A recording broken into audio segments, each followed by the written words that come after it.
नमस्कार, मैं डॉक्टर हेमंत शर्मा आज आपको एनीमिया के बारे में बताने जा रहा हूं जो कि प्रेगनेंसी के दौरान हो। प्रेगनेंसी में खून की कमी होना, हेमोग्लोबिन डेफिशिएंसी होना। तो इस वीडियो में हमारी मदद करेंगे गन्नू शर्मा। तो आप बताएं गन्नू, अपना इंट्रोडक्शन दें। My name is Gannu Sharma. I read in class 3rd. I am 6 years old. Okay, तो इस वीडियो में हमारी हेल्प करेंगे गन्नू आयरन डेफिशिएंसी एनीमिया या एनीमिया इन प्रेगनेंसी को जानने में। तो जैसा कि सभी ने सुना होगा, iron deficiency anaemia most common anaemia है प्रेगनेंसी में। पर अब मैं पूछता हूं आपसे पहला सवाल। इस वीडियो में हम पहले देखेंगे कि एनीमिया को कैसे करेक्ट करें, क्या इसके कारण हैं, क्या इसके सिम्टम्स आएंगे प्रेगनेंसी में, और इसका इलाज कैसे करें। और अगर आपको भी प्रेगनेंसी के दौरान खून की कमी है, एनीमिया है, हेमोग्लोबिन लेवल कम रहता है, तो व्हाट्सएप नंबर मेरा डिस्क्रिप्शन में रहेगा, आप उस पर जाके अपना अपॉइंटमेंट बुक करें। कृपया डायरेक्ट कॉल ना करें।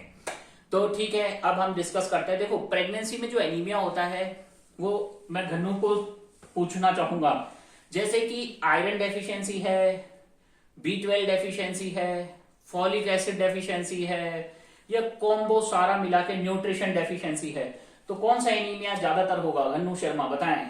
Nutrition yes, mixed. क्यों न्यूट्रिशन डेफिशिएंसी एनीमिया है? क्योंकि आयरन, B12, फॉलिक एसिड, इनका नीड बढ़ जाता है, रिक्वायरमेंट बढ़ जाता है, जो कि इतना इंटेक हो नहीं पाता, तो ये डेफिशिएंसी होता है। अब हम सारे एनीमियास को डिस्कस करेंगे, क्यों खून की कमी हो रही है। तो ज्यादातर ये कॉम्बो न्यूट्रिशन हम जिसको लेंगे, तो इसमें क्या क्या आ गया, जैसे आयरन, खून की कमी, तो इसमें आयरन डेफिशिएंसी एनीमिया हो जाता है। तो सिम्टम्स सारे एनीमिया के एक ही होते हैं, पेल, पीला दिखना, थका हुआ रहना, कमजोरी लगना, चक्कर आना, सर दर्द होना, घबराहट होना, बेचैनी होना, तो ये सारे खून की कमी के सिम्टम्स होते हैं। क्यों खून की कमी हुई? क्या ब्लड लॉस हुआ? नहीं, यहाँ पे जो न्यूट्रिशन डेफिशिएंसी है, क्योंकि बेबी भी आ चुका है पेट में और अब न्यूट्रिशन रिक्वायरमेंट बढ़ गया है, जो कि इतना इंटेक हो नहीं पा रहा है। तो अब सिर्फ आयरन डेफिशिएंसी ही नहीं होता है, इसमें और भी एनीमिया है, जैसे किसी को थैलेसीमिया है पहले से ही, या फिर फॉलिक एसिड जो डेफिशिएंसी, क्योंकि हिंदुस्तान में ज्यादातर लोग गरीब हैं, तो वो इतना न्यूट्रिशन ले नहीं पाते, इतना ग्रीन वेजिटेबल्स, फ्रूट्स नहीं ले पाते, और अगर आपके पास पैसा है भी तो भी आप इतने हेल्दी ही नहीं हो कि वो सारी चीजें एक्सेप्ट कर पाए, आपका बॉडी इतना डाइट अच्छे से ले पाओ। तो उस केस में हमें एनीमिया करेक्ट करना होता है। अब कैसे पहचाने खून की कमी है? तो देखिए, इसमें कैटेगरी होती है माइल्ड, मॉडरेट, सीवियर। माइल्ड होता है 11 से लेके 10 तक अगर आपका हेमोग्लोबिन है तो ये हो गया माइल्ड एनीमिया। 11 से ऊपर नॉर्मल कंसिडर करेंगे। उसके अलावा अगर आपका 10 से 7 के बीच में है तो मॉडरेट एनीमिया, और अगर बिलो 4 है तो very severe anaemia. Immediate attention required. अब खून कब चढ़ाना चाहिए? खून चढ़ाना चाहिए जब हेमोग्लोबिन आपका 7 से नीचे होता है, तब। अब मैं बताता हूं एनीमिया को कैसे पहचाने। सीबीसी कर ली, उसमें देखिए आप मीन कॉर्पस्कुलर वॉल्यूम, सेल का वॉल्यूम कितना है, कलर कैसा है।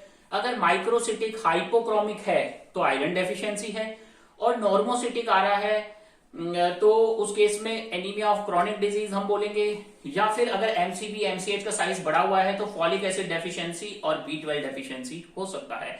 अब आयरन डेफिशिएंसी को रूल आउट करने के लिए क्या होता है कि हम देखेंगे सीरम फेरेटिन लेवल जो कि कम हो जाता है, ठीक है, आयरन प्रोफाइल के थ्रू देखेंगे, सीरम आयरन कम हो जाता है, टोटल आयरन बाइंडिंग कैपेसिटी इसमें बढ़ जाती है। अब बात करते हैं थैलेसीमिया की, तो इसमें RDW होता है, वो नॉर्मल रहता है, बल्कि आयरन डेफिशिएंसी में ये बढ़ता है। तो ऐसे हम थैलेसीमिया और इसको मेजर करते हैं। अब कुछ लोग थैलेसीमिया में आयरन देने लग जाते हैं, तो आयरन एक्स्ट्रा ओवरलोड नहीं करना है बॉडी में, नॉर्मल आयरन देना है, ज्यादा नहीं देना है। अब मैं आपसे ये पूछना चाहूंगा, गन्नू हमें आंसर देंगे, अगर प्रेगनेंसी में खून की कमी है तो सबसे पहले मैंने कहा सब कुछ रूल आउट करो। कोई गैस्ट्राइटिस तो नहीं है, कोई लीवर डिजीज तो नहीं है, कोई किडनी डिजीज तो नहीं है, कोई पाइलोनेफ्राइटिस तो नहीं है, कोई कार्डियक डिजीज तो नहीं है, कोई इंटरनल ब्लीडिंग तो नहीं है, कोई थैलेसीमिया तो नहीं है। तो ये सारी चीजें हमें देखनी है कि क्यों खून की कमी हो रही है, फिर ट्रीट करेंगे। ये नहीं कि आप सबको ही आयरन दे रहे हैं, दे सकते हैं, रिक्वायर्ड होता है, पर आपको अदर कॉज भी रूल आउट करने हैं ट्रीटमेंट करने से पहले। तो अब मैं गन्नू से ये क्वेश्चन पूछना चाहूंगा, जैसे कि अगर हम एनीमिया को ट्रीट करते हैं प्रेगनेंसी के दौरान, तो क्या हमें आयरन देना चाहिए, कैल्शियम देना चाहिए, फॉलिक एसिड देना चाहिए, या सिर्फ एक ही चीज देनी चाहिए, या सभी देने चाहिए, बताएं। All of them, सभी देंगे, गुड। ये इसको मैंने ट्रेंड किया है पूरा तो ये अभी से नॉलेज ले रहा है, ठीक है। तो आप सबके लिए भी ये जानना जरूरी है, कॉम्बो देना पड़ता है। अब जो माइल्ड एनीमिया है, 10 से 11 के बीच में हेमोग्लोबिन रह रहा है, उसमें दवाई नहीं देंगे, खाली हम डाइट से कंट्रोल कर सकते हैं, ठीक है। और उसके बाद फॉलिक एसिड तो देना ही है, ये तो रूल है, ताकि वो brain disorders, neural tube defect को प्रिवेंट करे, एनेंसेफेली को बचाए। अब बात करते हैं इसके ट्रीटमेंट की, इलाज की। तो क्वेश्चन ये उठता है, क्या हम ओरल आयरन की गोलियां खाएं, या फिर आईएम इंट्रामस्कुलर लें, या आईवी इंजेक्शन लें, तो बेस्ट कौन सा है? तो मैंने कहना चाहूंगा कि गोली भी उतना ही इफेक्ट करेगी जितना इंजेक्शन इफेक्ट करते हैं। सेम रिजल्ट आता है, 2.5 से 2.5 to 3 वीक्स में आपका आयरन कितना बढ़ेगा, 0.8 to 0.9। अगर जैसे आपका 10 था तो 0.8 to 0.9 every 2.5 to 3 weeks increase होगा। कोई भी कंपनी अगर ये आपको दावा करती है कि हमारे आयरन की गोली खाने से आपका ज्यादा बूस्ट हो जाएगा, तो वो फेक नॉलेज है, ठीक है। करेक्ट नॉलेज यही है। अब बात करते हैं, किसी का हेमोग्लोबिन 7 से नीचे है, तो 7 से नीचे है तो क्या करना है, हमें ब्लड ट्रांसफ्यूजन करना है। पर पहले हमें उसके क्राइटेरिया देखने होंगे कि ब्लड ट्रांसफ्यूजन जरूरी है या नहीं। अब ब्लड ट्रांसफ्यूजन में होल ब्लड नहीं देते हैं, पैक्ड सेल्स देते हैं। क्यों? क्योंकि होल ब्लड से कार्डियक ओवरलोड होने का चांस रहता है। पैक्ड सेल्स में भी उतना ही ब्लड मिलेगा जितना होल ब्लड में मिल रहा है, पर पैक्ड सेल्स आर बेटर, क्योंकि उसमें क्या है, वॉल्यूम ओवरलोड कम होता है। पैक्ड सेल्स में कंपोनेंट्स होते हैं ये। अब बात करते हैं, क्या कब हमें ओरल दवाई खानी चाहिए, कब हमें आईवी इंट्रावेनस या इंट्रामस्कुलर इंजेक्शन लेने चाहिए आयरन के? जब आपका एब्जॉर्प्शन सही नहीं है, उल्टी हो रही है, कुछ खा नहीं पा रहे हो, मुंह से कुछ नहीं जाएगा, अंदर गैस्ट्राइटिस हो गया, जो भी ले रहे हो वो एब्जॉर्ब नहीं हो रहा है, माल नरिश्ड हो, सीवियर बॉडी एब्जॉर्ब करेगी नहीं, एक्सेप्ट ही नहीं होगा, उस केस में आईवी या आईएम अल्टरनेट डेज पे आयरन इंजेक्शंस लगेंगे, ठीक है। तो ये रहेगा आपका क्राइटेरिया।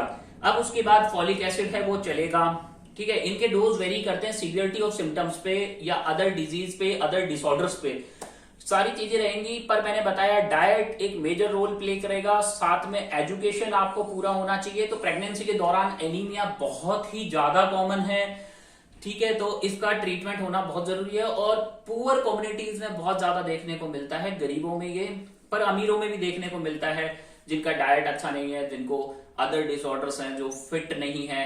तो ये मॉनिटरिंग होना बहुत जरूरी है, ताकि आपका जो बेबी है वो हेल्दी बॉर्न हो। और अगर सबसे तेज हेमोग्लोबिन लेवल राइज करना है तो एक ही रास्ता है, वो है ब्लड ट्रांसफ्यूजन। पर मैंने बता दिया, ब्लड ट्रांसफ्यूजन हर किसी को नहीं करना है, अनलेस इट इज इंडिकेटेड। जब तक वो इंडिकेटेड नहीं है तब तक नहीं।